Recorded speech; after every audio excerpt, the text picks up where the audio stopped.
サンライズ出雲92号も運転される年末の繁忙期に、サンライズ瀬戸東京発高松行きのシングルツインのチケットを取ることができました。ここは東京駅の緑の窓口なんですけれども、十字打ちをするために始発前から並びました。結構な列ができていて、始発できた人が驚いて帰っていくのを何回も見ました。丸ビルから見た東京駅、夜景はもうめちゃくちゃ綺麗ですね。ちょっと時間があったので寄ってました。さて、改札を通って東海道線9番ホームに向かいたいと思います。今回もシャワーカードを購入するために4号車の入り口の列に並びました。9時過ぎに並んだんですけれども、もうかなり人が多かったですね。列車は21時25分頃、東京駅に入線してきました。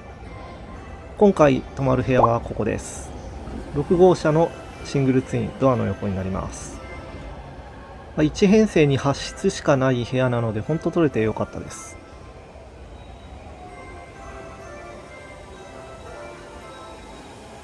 それでは4号車から乗り込みます。シャワーカードは買えるのでしょうか。今回も無事購入することができました。ただ私の後ろ1人か2人目のところで売り切れていたので、並ぶ際にはグリーン券の券売機を目印にしてはいいのかなと思いました。ここはカードの販売機の横にあるラウンジです。ここで過ごすのも楽しいですよね。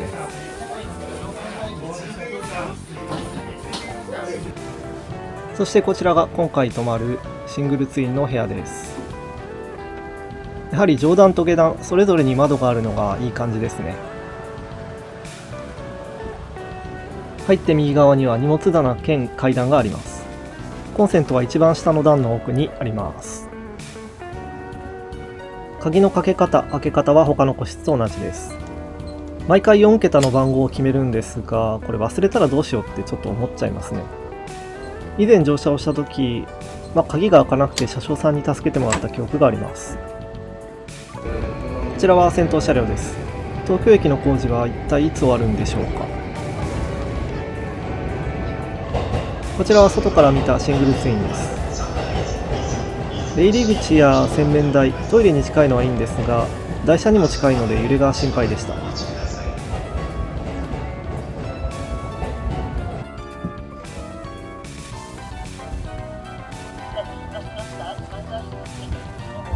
階段の一番下奥にコンセントがあります。差し込み口は1個しかありません。列車は帝国通りに東京駅を出発しました。ちなみに年末ということもあってサンライズ出雲、サンライズ瀬戸ともに満室だそうです。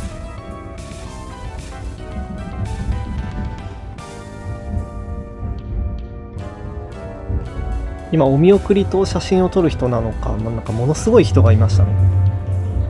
あれだけ人が多いのも今まで見たことはなかったです。外を見やすいように電気消したんですけれども、車内はこんな感じです。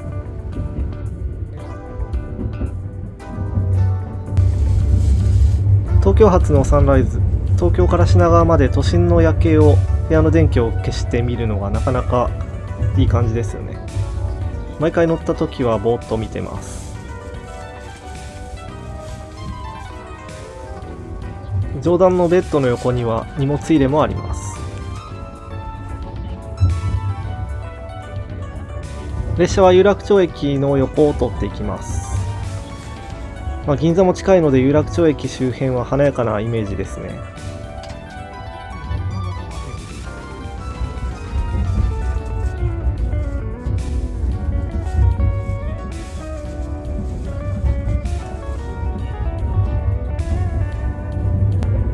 新幹線は在来線より高い位置にありますが、上段部分だと同じ高さになって新幹線とすれ違うのもいい感じですね。東京行きの光号とすれ違っています。新幹線の回送列車がサンライズを追い抜いていきます。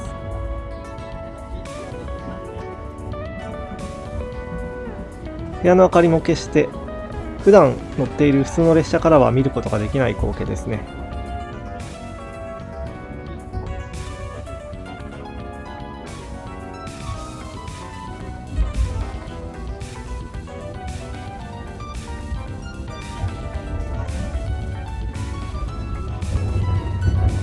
車窓に日テレタワーが見えたところで列車は新橋駅を通過します。今回うまく収めることはできなかったんですけれども、この新橋駅周辺にある静岡新聞静岡放送のビルは名建築と言われています。すごく面白い形をしていて、中は一体どうなってんだっていつも思ってます。車窓には日テレタワーが間近に見えますが、以前ここは汐留貨物駅でした。更地にしてビルを建てる際に旧新橋駅の遺構や高輪築堤の一部とみられるものが発見されたそうです。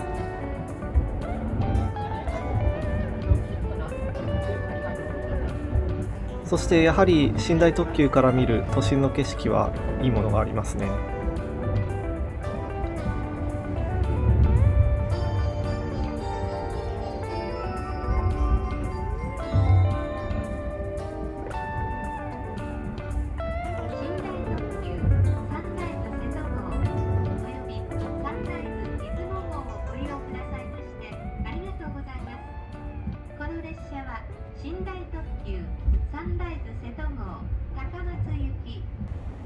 シングルツインは上段と下段で異質になっているので、車内放送も他の一人用個室よりかなり響いてますね。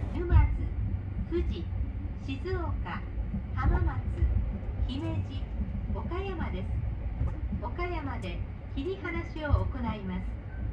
サンライズ瀬戸号は岡山を出ますと小島、坂出、終点、高松に停まります。サンライズ東京モノレールが走っていく様子は絵になりますね。さっき新橋を出たところでゆりかもめともすれ違いましたが、この時間になると東京モノレールかゆりかもめはどちらか見分けがつかないですね。お手洗いは1号車と8号車は後ろ寄りに、その他の車は前寄りにあります。ラウンジとシャワー室は3号車と10号車にございます。シャワー室をご利用の際はあらかじめ3号車、10号車にございます自動販売機にてシャワーカードをお求めください。個室を離れる場合は盗難防止のためルームキーをご利用ください。列車は田町駅付近を走っています。この田町駅を過ぎてしばらくすると大きく左にカーブをします。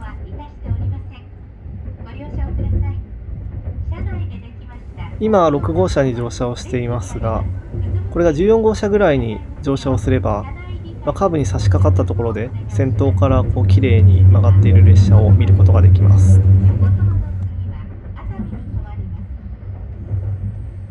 この辺り、新幹線の線路の奥では羽田空港アクセス線の工事が進んでいます。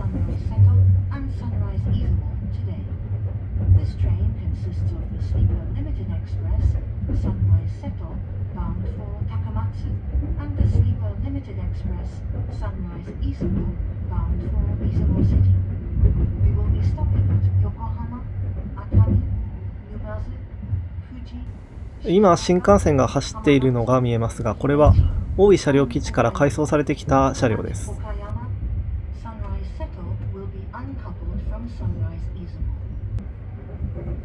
横須賀線も地上に出てきたところで列車は品川駅を通過します。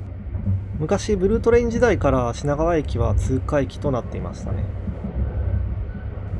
列車は品川駅を通過すると東海道新幹線、山手線とは分かれて東海道線を西へ進んでいきます。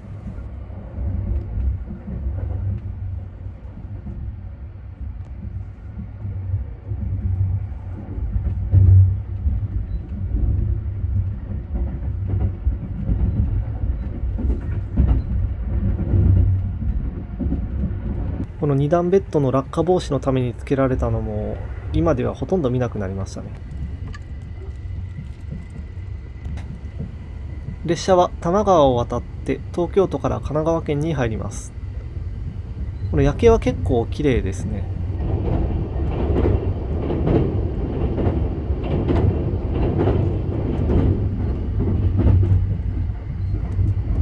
さあ、そして今日のお弁当はこちらです。結構食べ応えのあるお弁当でした。ちなみにこちらのビールは東京駅ではなく丸ビルにある成城石井で購入しました。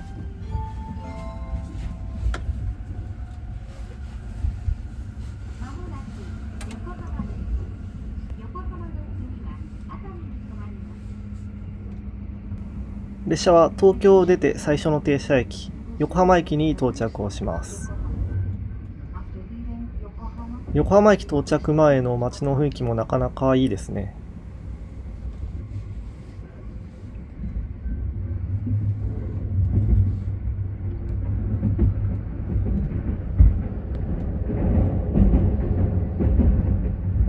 今先に目の前に見えているホームは京急線のホームです。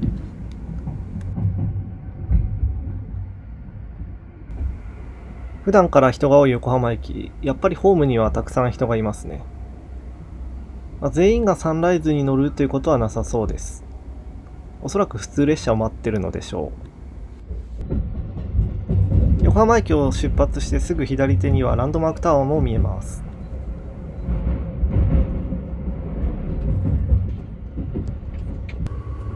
シングルツインの個室を紹介したいと思います。他の OB 寝台の一人用個室と違うところは、2階のブラインドが手動ではなく電動で動くところですかね。下段にも同じスイッチがあって、一人で利用した時も上段部分のブラインドを開閉することができます。これは便利ですね。上段から下を見るとこんな感じです。電車2段ベッド個室っていうのはなかなか楽しいですよね。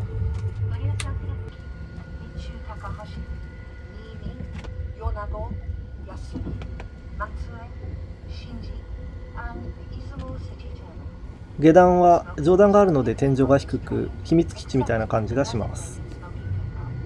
他の個室と同じように扉には鏡がついています。列車は横浜市の戸塚駅を通過していきます。隣には横須賀線の普通列車が走っています。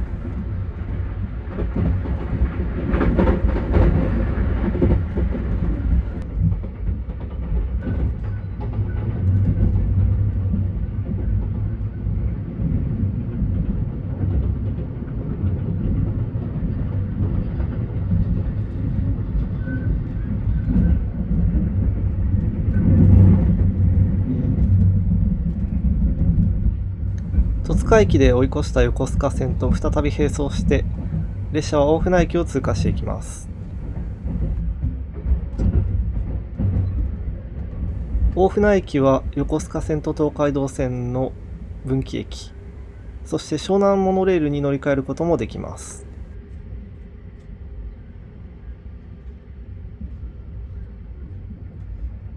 大船駅を出ると車庫があり、成田エクスプレスの車両や横須賀線の車両が止められています。そういえば成田エクスプレスは大船始発でしたね。再び個室を紹介します。横から見るとこんな感じです。今階段に登って撮っています。反対から見るとこんな感じです。2人用で2段ベッドっていうところがいいですね。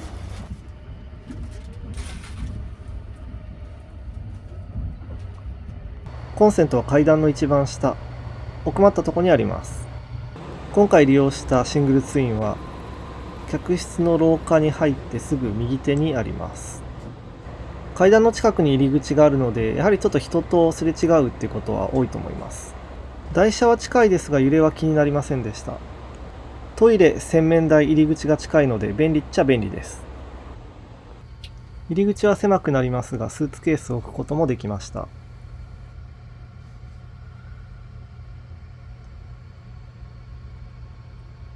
列車は小田原駅を通過していきます。この辺りでお休み放送があります。ここから岡山駅到着前まで緊急時を除いて車内放送はありません。そして小田原駅を過ぎて左側、ちょっと見づらいですけれども小田原城を見ることができます。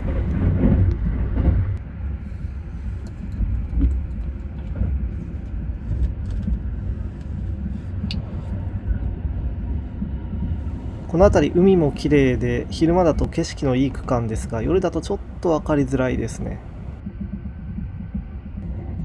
はい、海の真横を走ってますがやっぱり分かりづらいですね。列車は横浜駅の次の停車駅、熱海駅に到着をしました。毎度のことながら元東急の車両、伊豆急行の列車が止まっています。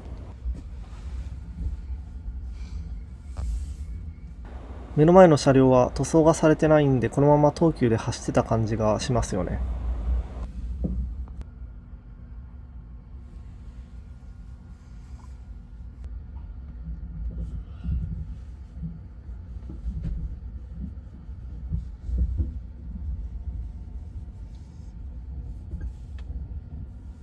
熱海駅で JR 東日本の区間は終わって JR 東海の区間に入っていきます。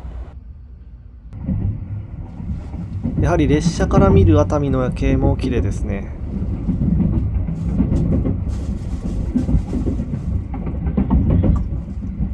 列車は木宮神社の最寄り駅、伊東線木宮駅の横を通過していきます。ちなみに伊東線は JR 東日本の区間です。列車は全長 7.8 キロの丹那トンネルに入りました。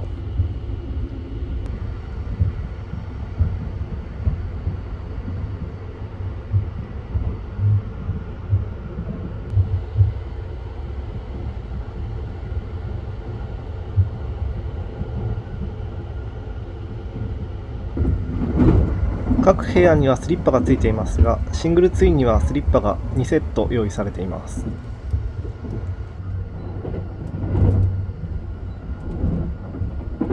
ちなみに空調も2つついています。コップも2つ備え付けられています。部屋の設備は2人分あると思っていただいて問題ないですね。部屋は全くタバコの匂いはしませんが、実は喫煙室で灰皿もちゃんと用意されています。下段にも上のブラインドを操作するスイッチがあります。列車は三島駅を通過していきます。奥には修善寺行きの列車も止まっていますね。朝起きるのが心配な方はアラームをかけることもできます。このブラインドのスイッチ以外はどの部屋も設備は同じですよね。昔はラジオも聞けたみたいですが、今は聞けないとシールが貼られていますね。今回乗車をしたシングルツイン、1人利用だと寝台料金は9600円になります。2人利用で15100円。なので1人利用だとちょっと割高ですね。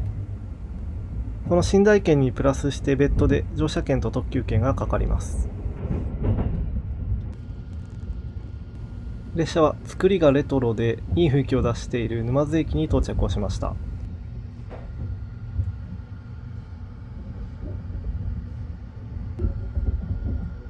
ホームには普通列車を待つ人が結構いました。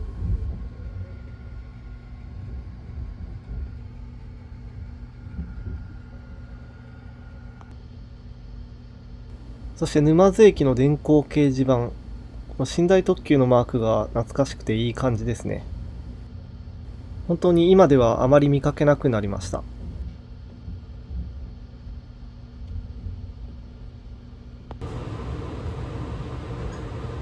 そして日付が変わる少し前には富士駅にも停車をします。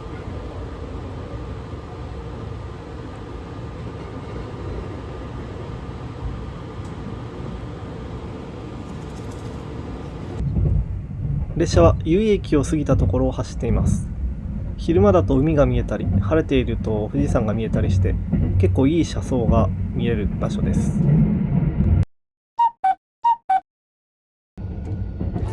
午前3時ごろ、関ヶ原付近で目が覚めました。深夜の景色もなかなかいいですね。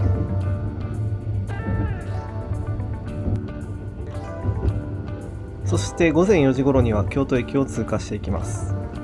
まだ人はいないですね。というかこの時間はまだ駅構内には入れないですかね。そして京都駅といえば新幹線ホームの下に近鉄が発着しているホームがあるというちょっと面白い構造をしてますね。近鉄の売店では赤福も買えたと思います。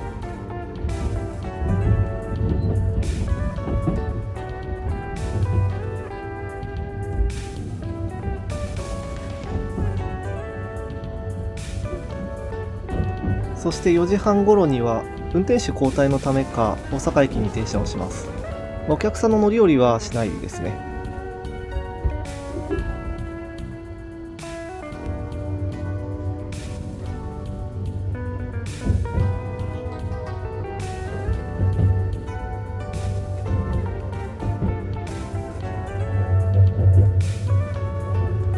大阪の街もまだまだ眠っていますね。下りのサンライズ、現在は臨時列車が大阪駅に停車をするのみになっていますが、東京発でも昔は九州へ向かうブルートレインが何本か大阪駅に停車をしていました。あと大阪発のブルートレインも結構ありましたよね。そういえばそんなブルートレインと全く同じルートを走るのはサンライズ瀬戸だけになりましたね。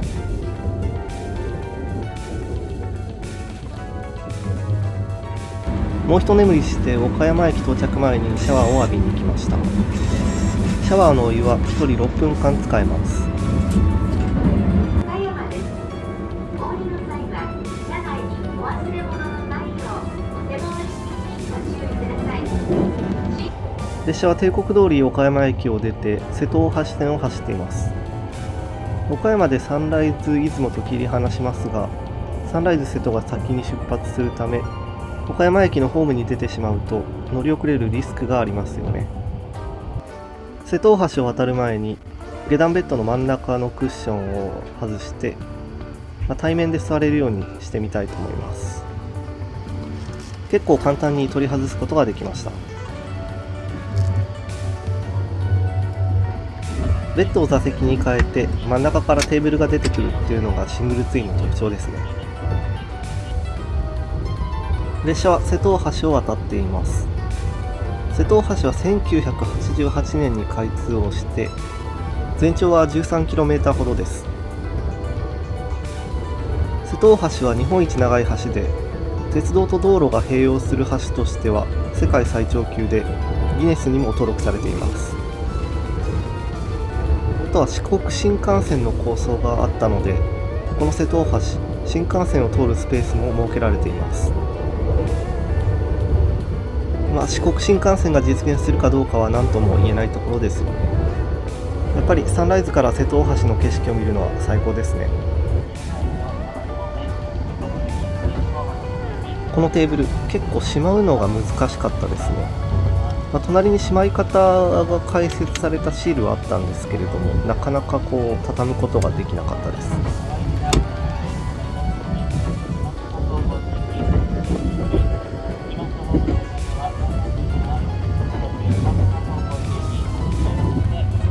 列車は香川県に入っています。香川県はやっぱり山の形が独特ですよね。列車は四国最初の駅、坂出駅に到着をしました。この駅は予讃線の駅で、特急や快速も止まる結構主要な駅になってます。背もたれがないので真ん中のクッションを背もたれ代わりにしてみました。座席にして座れるっていうのはなかなかいいですね。サンライズのハンガー、かけるとこはフックではなくて丸型になっています。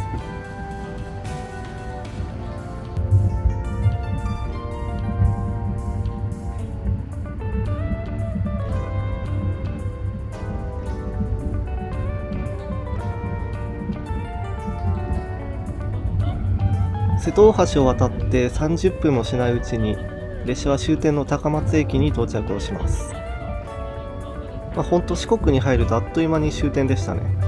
時々は琴平まで延長運転されるので、それに乗ればもう少し長く乗ることはできます。朝7時半前に着くっていうのは早いですね。東京から約9時間40分の旅になりました。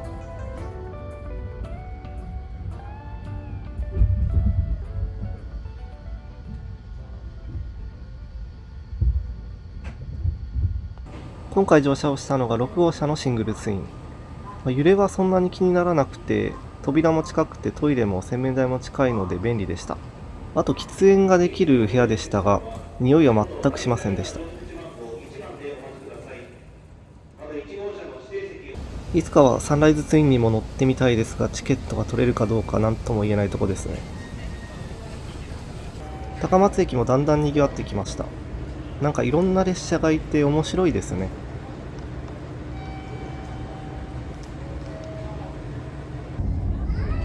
今回はサンライズ瀬戸を降りた後、フェリーで小豆島へ向かいました。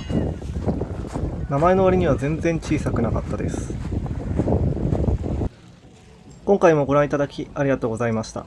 高評価とチャンネル登録をよろしくお願いします。ではまた次の動画でお会いしましょう。